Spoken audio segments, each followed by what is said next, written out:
La luz guardada, José La Maturana. Este es el resultado del tercer certamen de poesía La Compañía de Versos. O sea que es un libro ganado a pulso, en franca competencia y en donde el jurado pues ha visto lo que nosotros llevamos viendo mucho tiempo en José La Maturana, porque este libro es el undécimo, o el Sí, décimo primero, ya se puede decir décimo primero, me parece, ¿no? décimo primero, Creo que desde perfectamente. 2005 Sí, me sí, sí, parece sí. que era, a eso sí. Décimo primero. Es que el otro día tenía yo la duda esa, y tú sabes cómo el lenguaje cómo es, ¿no? Y a nosotros nos critican al A los momento. periodistas tienen que estar muy atentos a esas cosas. Sí, sí, sí que Sí. es verdad. La luz guardada, ¿qué es lo que guarda este libro? Bueno, el título yo creo que es bastante sugeridor, ¿no? Y como en todo libro, el título es como una antesala, como una preparación, como una invitación a lo que luego nos vamos a encontrar. De hecho, yo a veces tengo la intuición de que empiezo a escribir un libro, pero si no tengo claro cómo lo voy a titular, esa inquietud no desaparece. Es decir, el título yo creo que realmente es muy importante. Entonces, efectivamente, el libro guarda la luz. Lo que pasa es que la luz no solamente es concebida como la luz atmosférica, la luz climatológica, la luz del entorno, que también lo es, porque yo creo que es un libro donde el paisaje y lo que nos rodea está muy presente. Es también una luz metafórica y una luz vivencial, que guarda, bueno, pues todo aquello que realmente merece la pena conservar, todo aquello que realmente merece la pena que guardemos.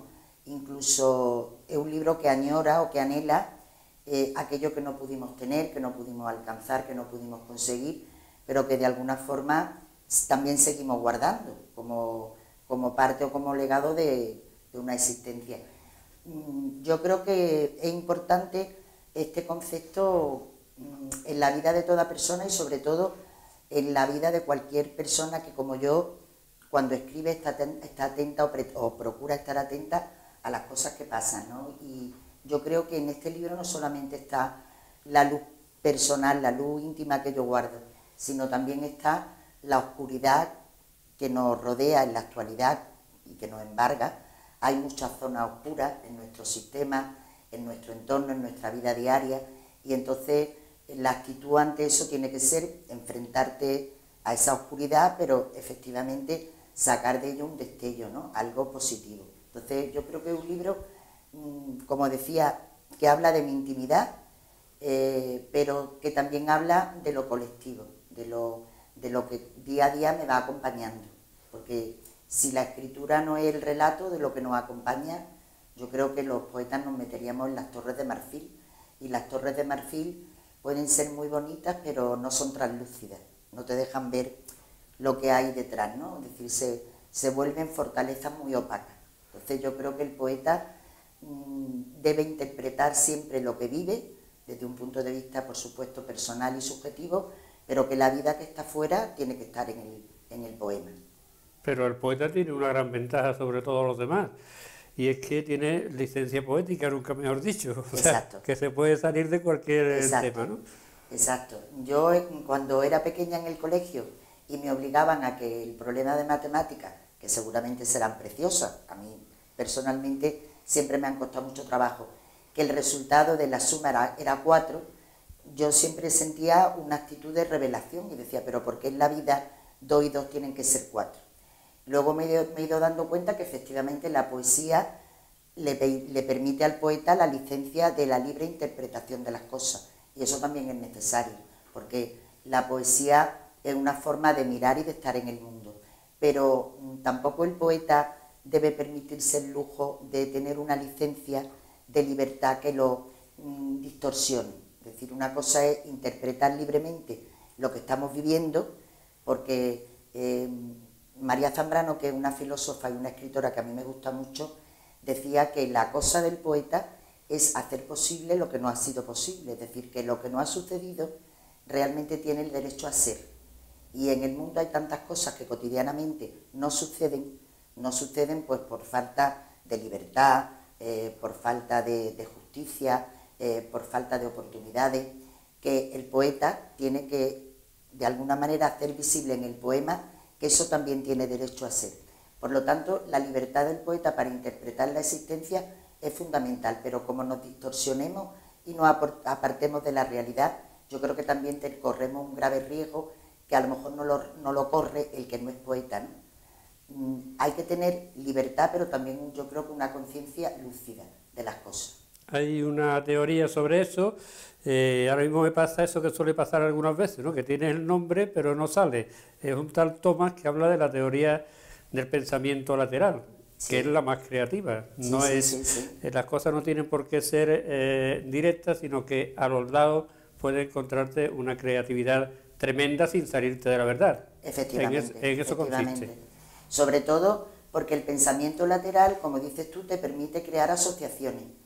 Es decir, que en el mundo que estamos viviendo, que es el mundo de la globalidad, yo creo que no es el mundo del separatismo, ni de la individualidad, ni de los compartimentos, sino el de la globalidad. El ser humano necesita el respeto de su identidad, pero también necesita la conciencia de que efectivamente forma parte de algo común, de algo colectivo, con pleno derecho al otro ser, ¿no? Y la poesía, las palabras, te permiten crear puentes, te permiten crear alianzas, asociaciones de cosas que parece que están dispersas, pero que al final todas confluyen, porque al final, vivamos donde vivamos, estemos donde estemos, creamos en lo que creamos, seamos lo que seamos, efectivamente somos seres humanos con las mismas carencias, o al menos con la misma posibilidad de tener esas carencias, de correr ese riesgo, con las mismas apetencias, deseos, oportunidades, y efectivamente, bueno, pues las palabras son las que hacen posible que el poema una todo ese mundo que parece que la globalidad uno, pero que es todo lo contrario, porque muchas veces la globalidad lo que hace es separarnos. Sí, pero hay una cosa, la licencia poética también implica una especie de derecho del lector a una licencia interpretativa. Por supuesto. Con lo cual, el poeta puede estar diciendo algo basado en esa licencia, y el que lo está leyendo o estar interpretando una cosa totalmente distinta. ¿Eso hace más difusa la poesía o la enriquece? Yo creo que la enriquece, pero en general como toda obra de arte, porque efectivamente el poema, como cualquier texto literario, ya sea un texto en prosa, de un ensayo, un mismo artículo, que está a pie de calle, que está diciendo cotidianamente, día a día, lo que está sucediendo. Yo, por ejemplo, trabajo con mis alumnos muchos artículos de opinión, porque el examen que hacen de hacer su universidad siempre les ponen un texto de opinión. Tratamos temas muy diferentes, muy distintos, temas educativos, culturales, económicos, políticos, sociales, y el mismo texto, 25 personas, cuando yo digo comentarlo, dar una interpretación, la interpretación es completamente distinta. Luego ese texto, de ese artículo de opinión, se debate y lo que alguien ha leído, que hemos leído efectivamente lo mismo, la interpretación que le hemos dado es absolutamente distinta. Lo mismo ocurre cuando leemos una novela o leemos un poema, que es mucho más esencial en cuanto a lo que recoge, ¿no? Yo creo que la poesía no es que contenga la brevedad, contiene la esencia de la palabra.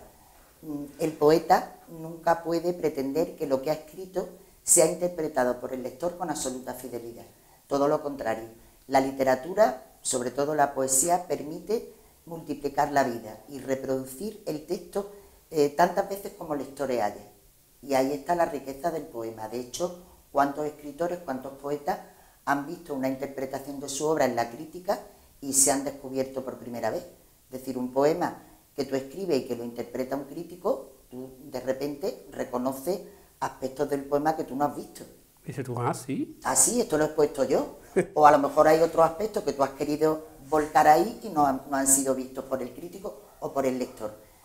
El prodigio de la literatura y de la poesía es su multiplicidad y su reproducción. Es decir, cada texto, cada poema es de un lector y cada lector hace de él una libre interpretación. Entonces eso es fantástico. Yo creo que eso enriquece la poesía. Y eso es lo que le da la magia, porque decimos, claro, todo el mundo dice la poesía, ¿veis? Una cursilada. Claro. Pero muy pocos dejan de leerlo un poema cuando empiezan a leerlo, salvo que sea malo, claro. Entonces claro. Lo que pasa es que el lector de poesía es más minoritario Primero porque tenemos quizás menos costumbre de lectura poética que de lectura en prosa. Parece, no tiene por qué, pero parece que la prosa es como más fácil, ¿no? Y sobre todo porque la prosa nos cuenta una historia. Y las personas, desde que nacemos hasta que nos morimos, estamos ávidos de escuchar historias, de escuchar narraciones, de escuchar relatos. Parece que identificamos nuestra vida, o lo que queremos que sea nuestra vida, la proyectamos en el libro de prosa, en la novela, en la narración, en el cuento. Y la poesía requiere, yo creo que otra actitud. A mí cuando me preguntan mis alumnos, no la entiendo, yo no leo poesía porque yo no la entiendo.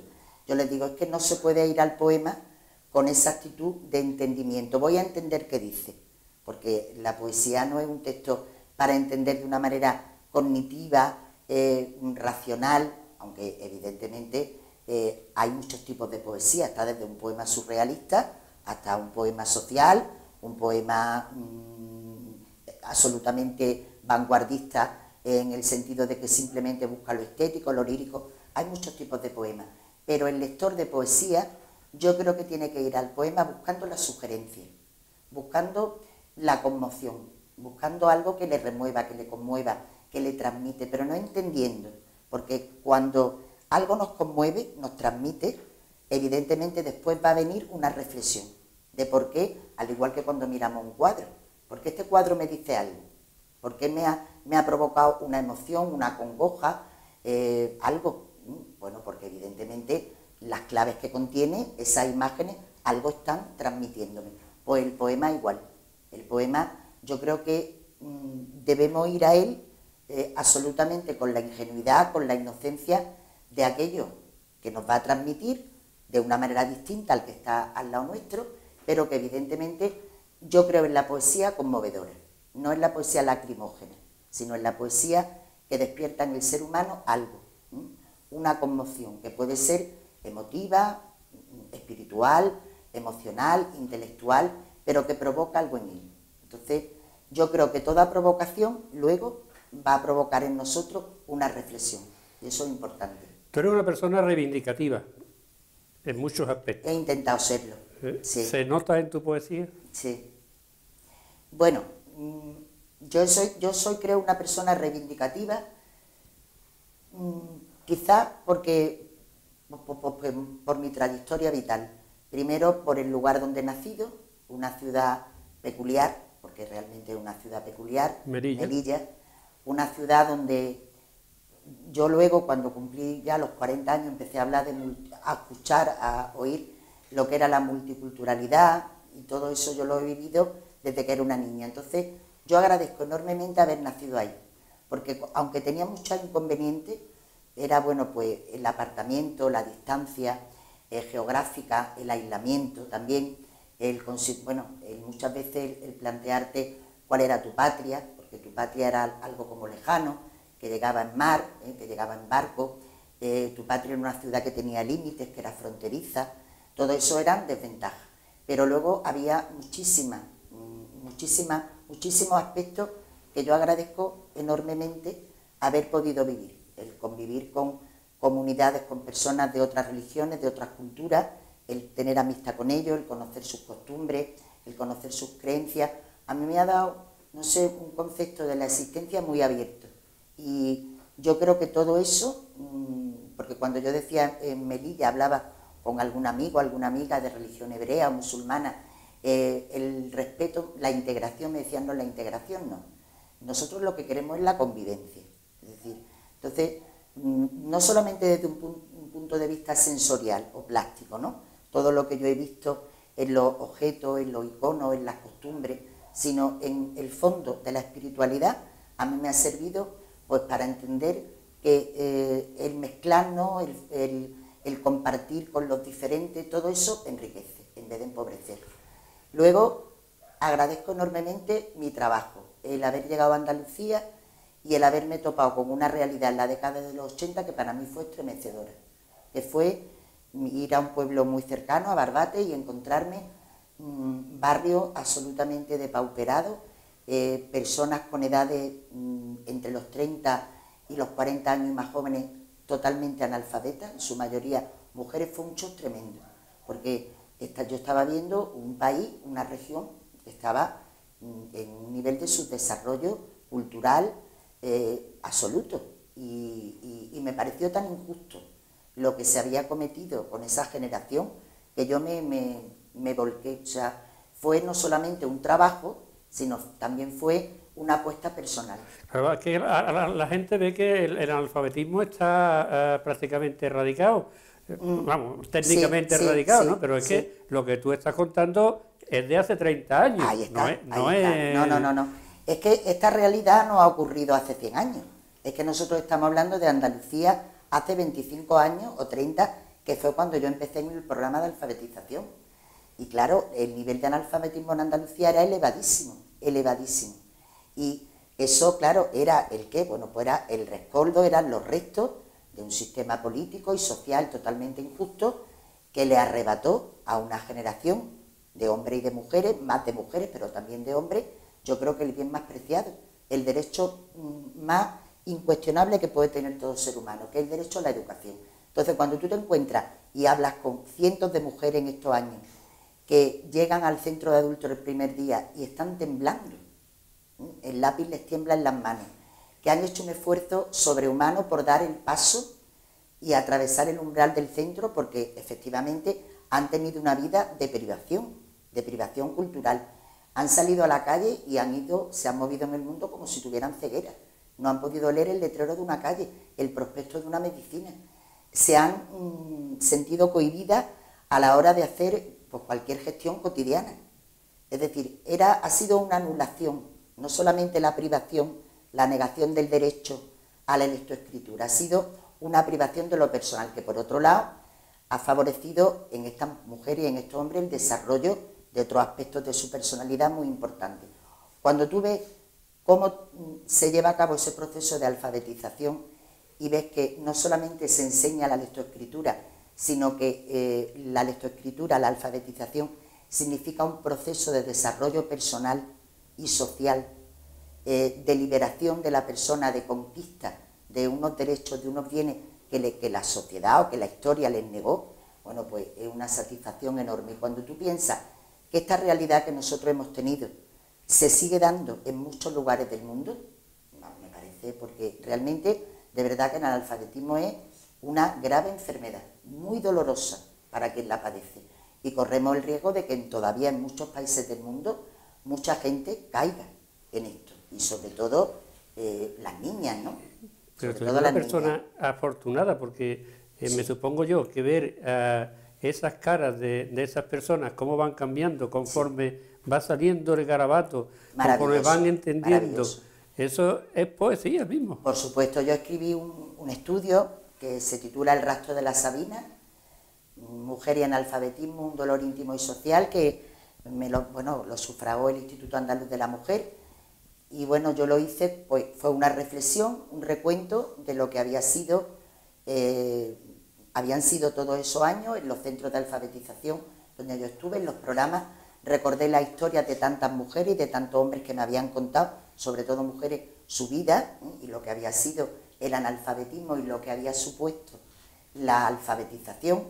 Y bueno, lo relacioné un poco con el rastro de las Sabinas, con ese mito, con cuadros de la historia del arte, porque realmente yo consideraba que esas mujeres fueron raptadas por la historia, y que luego, bueno, pues que efectivamente el acercarse a la lectura, a la escritura, sobre todo a la interpretación de los códigos que ellas no conocían, pero sobre todo el recuperar la autonomía en sí mismas, la seguridad, la confianza, significó una liberación. Entonces yo creo que en ese libro creo que plasmé toda esa experiencia que es riquísima y a la cual yo estoy enormemente agradecida porque ha sido mi trabajo, pero yo creo que como persona a mí me ha dado pues una riqueza incalculable.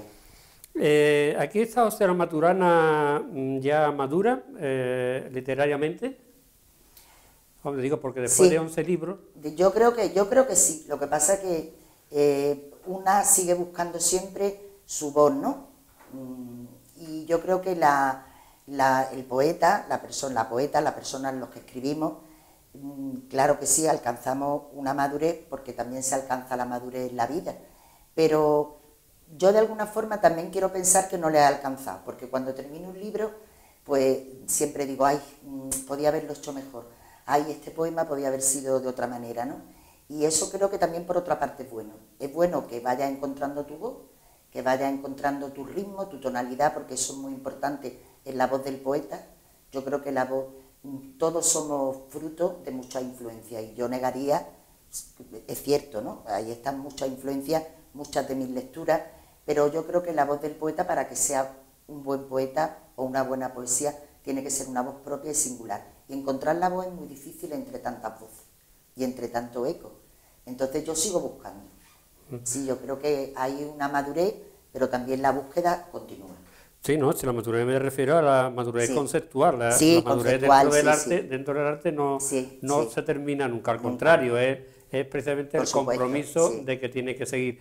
Es lo que yo digo siempre con cualquier arte, no dejes nunca de ser aficionado a lo que sea. Por supuesto. Sí, No sí, te conviertas en profesional, en sé profesional, siempre sí. un aficionado. Sí. Decíamos que se lee menos poesía, se edita también menos poesía, es más difícil editar un Editar libro. poesía, yo creo que sí, porque la poesía, estamos en un mercado editorial, en España se publica mucho, se venden libros, aunque curiosamente y paradójicamente, el otro día escuché en las noticias con respecto al día de la feria del Día del Libro, del 23 de abril, que se publica mucho, que se vende mucho, pero que se lee poco.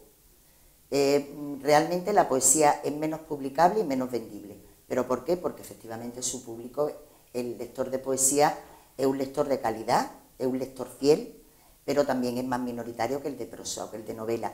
Y porque en el mercado editorial hay muchos books literarios, y estos books literarios los encontramos siempre en la novela. Los bestsellers, ¿verdad? Hay bestsellers en la poesía, que ya son clásicos, ¿no?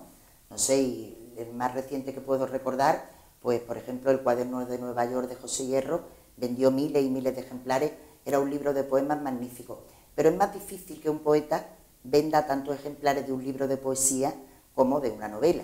Hombre, sabemos, tiene menos claro, salida, ¿no? Efectivamente, Tiene efectivamente. una serie de televisión, una Ahí película, ahí está. cualquier Entonces, claro, estamos en un mundo donde los lectores, evidentemente, se mueven dentro de un mercado editorial, y ese mercado editorial se debe a unas pautas, a unos comportamientos, y como bien tú dices, pues todo eso influye, ¿no?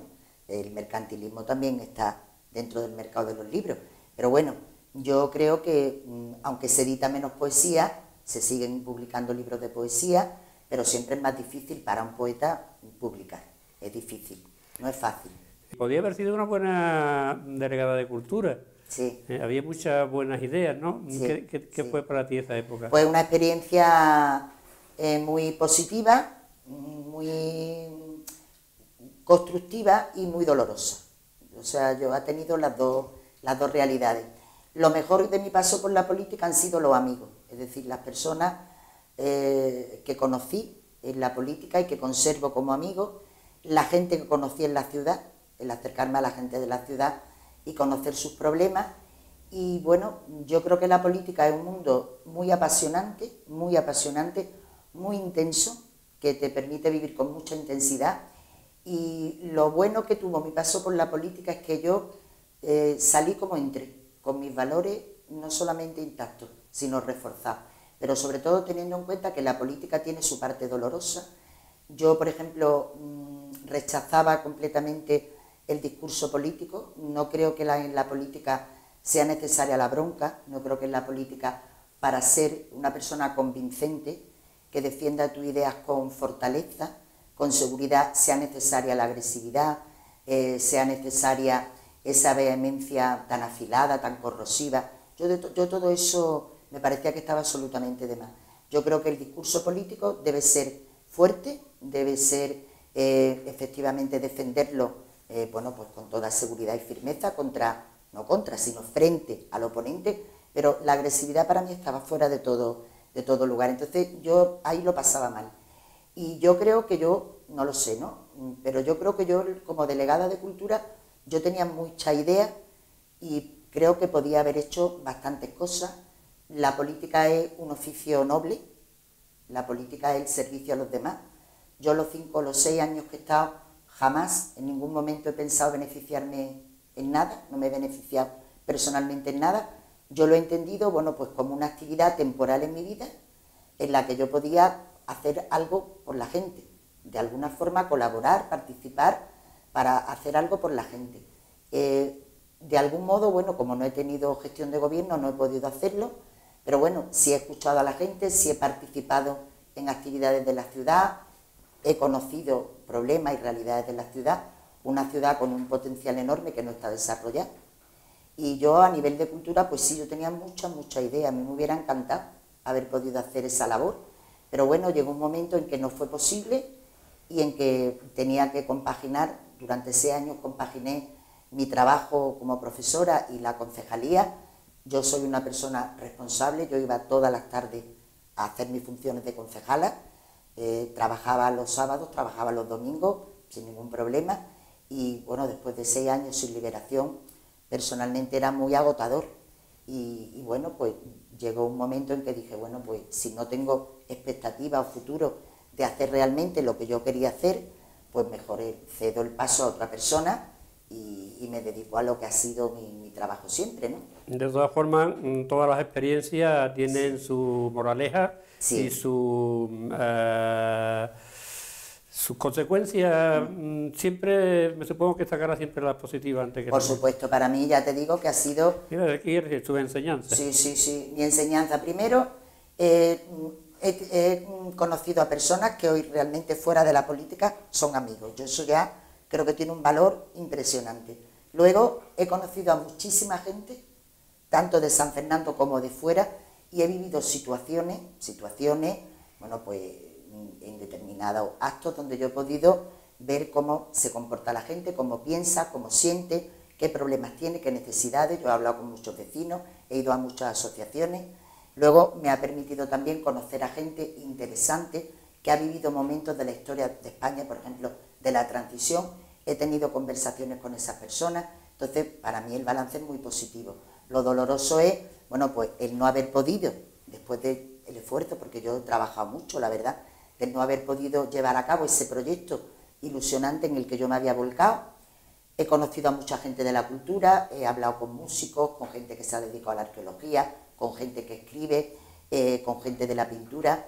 Luego en la fundación, que luego fundamos como asociación, 2010, bueno, pues hemos hecho exposiciones de pintura, la exposición que hicimos con José María Merino, luego el premio a los valores ciudadanos. Yo todo eso lo pongo en una balanza y para mí es muy positivo. Además, yo creo que es que la política, de verdad que todo el mundo de alguna manera debería probar, porque